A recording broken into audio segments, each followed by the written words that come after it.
आपण बनवणार आहोत सांबार, जे आपण भातासोबत पण खाऊ शकतो, इडलीसोबत आणि डोशासोबत पण खाऊ शकतो. तर आपण बनवणार आहोत. त्यासाठी काय काय लागणार आहे ते बघूया. त्यासाठी आपल्याला डाळ शिजवून घ्यायची आहे. मी ते 2 वाटी डाळ शिजवून घेतली आहे व्यवस्थित.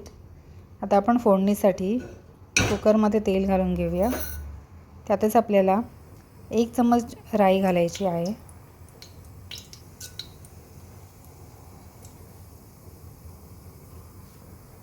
राई थोडी तडतडून द्यायची.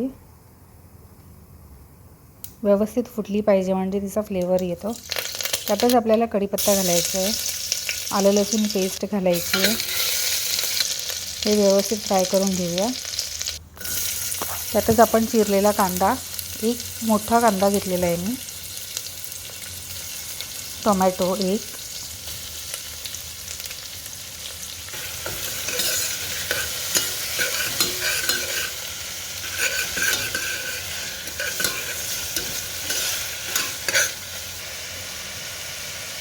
चम्मच हळद आणि 2 चम्मच मी भरून मिरची पावडर घेतलेली आहे आणि 1 तिखट लाल मसाला आपला घरचा. हे व्यवस्थित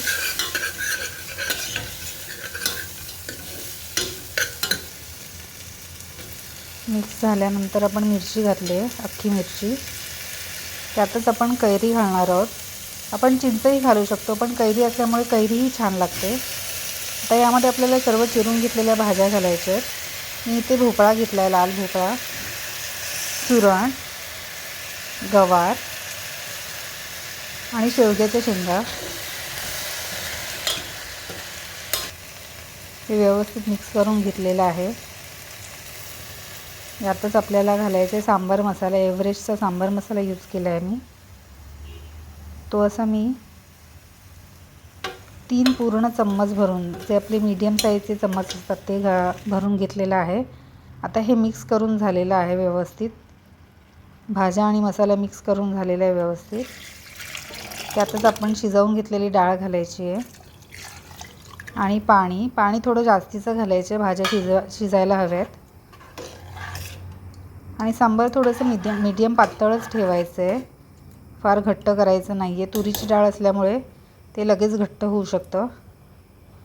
आणि 1 छोटासा खडा मी गुळाचा घातलेला आहे. मीठ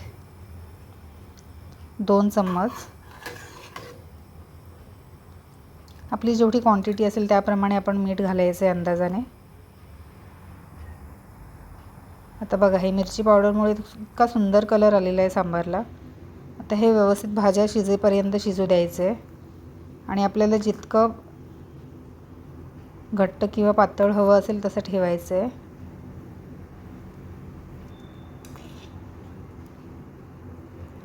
- 10 ते 15 मिनिटांमध्ये भाज्या शिजून होतात.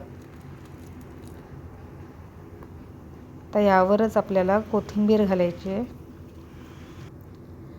आणि आणखी 5 मिनिटं शिजू द्यायचे. माझी ही आजची सांबाराची रेसिपी तुम्हाला आवडली असेल तर माझ्या चॅनलला लाईक, शेअर आणि सबस्क्राईब करा आणि कमेंट बॉक्समध्ये नक्की कमेंट करा.